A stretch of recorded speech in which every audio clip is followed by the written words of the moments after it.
दुनिया में हर इंसान की अहमियत है और हर एक इंसान की अपनी एक अलग सोच।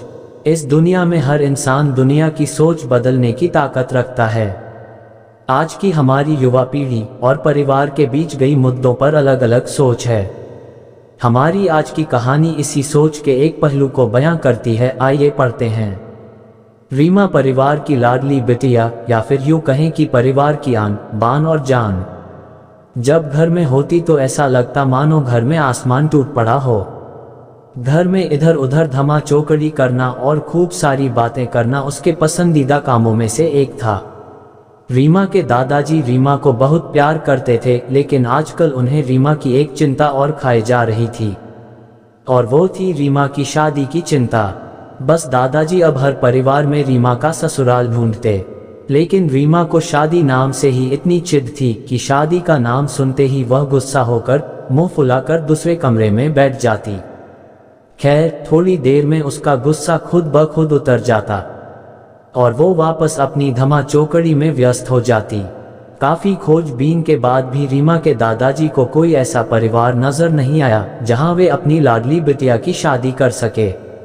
इसलिए उन्होंने अपने बचपन के दोस्त से इस बारे में राय लेने का निश्चय किया। बस फिर क्या था, वे अपने दोस्त लाल बहादुर से मिलने लखनऊ की ओर निकल पड़े। अगले दिन जब वह लखनऊ पहुंचे तो लाल बहादुर ने स्टेशन पर ही उनके लिए गाड़ी भेज दी थी। 12 साल बाद अपने बचपन के दोस्त से मिलने के लिए वे भी बड़े उतावले थे। गाड़ी धीरे धीरे लाल बहादुर के घर की ओर बढ़ी।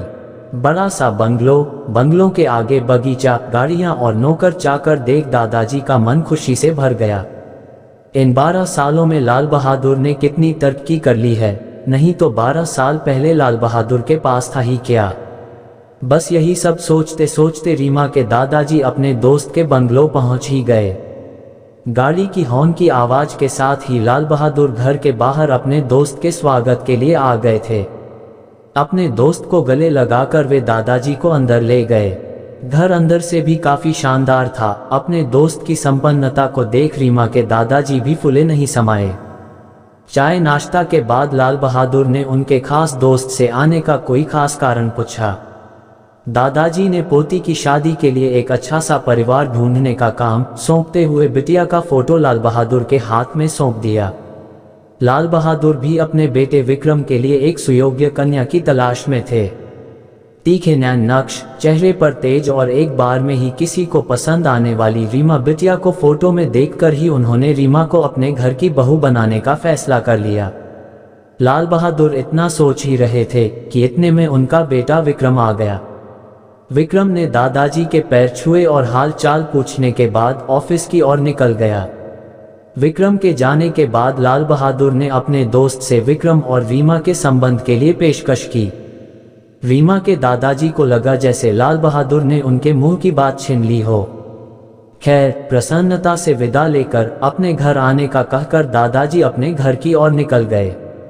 विक्रम को रीमा बहुत पसंद थी, लेकिन विक्रम की माँ विक्रम की शादी अपने से भी बड़े घर में करना चाहती थी।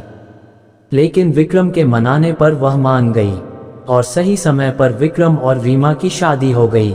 ससुराल में रीमा के सास ससुर, विक्रम के बड़े भैया भाभी और रीमा की ही उम्र की एक ननंद थी मोहिनी। अपनी सादगी और सबका अच्छे से ख्याल रखने के कारण रीमा ने घर में सबके दिलों में जगह बना ली, लेकिन अपनी तमाम कोशिशों के बावजूद अपनी सासू माँ का प्यार पाने में असफल रही। वह रीमा के हर काम में कुछ ना कुछ गलती निकाल ही देती थी। अपनी शादी की रात को ही विक्रम ने रीमा से साफ साफ कह दिया था कि घर के किसी भी मामले में बिल्कुल नहीं बोलूंगा, ना तो मैं किसी बात पर माँ से बहस करूंगा और ना ही तुम्हारा साथ दूंगा। तुम्हें अपनी समझदारी से ही काम लेना होगा। लेकिन रीमा की लाख कोशिशों के बावजूद भी सासू माँ के व्यवहार में कोई परिवर्तन नहीं आ रहा था। रीमा की नंद जरूर उसकी माँ से रीमा भाभी के प्रति इस तरह के व्यवहार पर उलझ जाती, लेकिन इससे भी केवल बात बढ़ने के अलावा कुछ नहीं होता। इसी तरह करीब 1 साल निकल गया। रीमा और विक्रम को जुड़वा बेटियां हुई। ये समय रीमा के लिए अग्नि परीक्षा का समय था। रीमा का दर्द रीमा के लिए आंसू बन गया था। ससुराल में रीमा को संभालने वाला कोई नहीं था। और विक्रम और उनके पापा ने रीमा को अपने मायके भेजने के लिए पहले ही मना कर दिया था।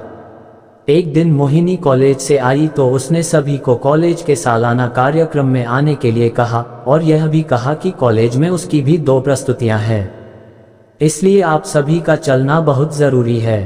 खैर, ना चाहते हुए भी रीमा को अपनी दोनों जुड़वा बेटियों के साथ मोहिनी के कॉलेज जाना पड़ा। कार्यक्रम की शुरुआत में गीत संगीत की कई प्रस्तुतियां हुई। उसके बाद मॉडलिंग राउंड शुरू हुआ। दर्शकों ने तालियों के साथ सभी का उत्साहवर्धन किया। मॉडलिंग में मोहिनी ने भी हिस्सा लिया था।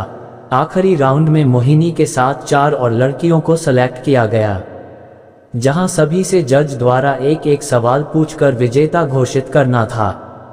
सवाल जवाब का दौर शुरू हुआ।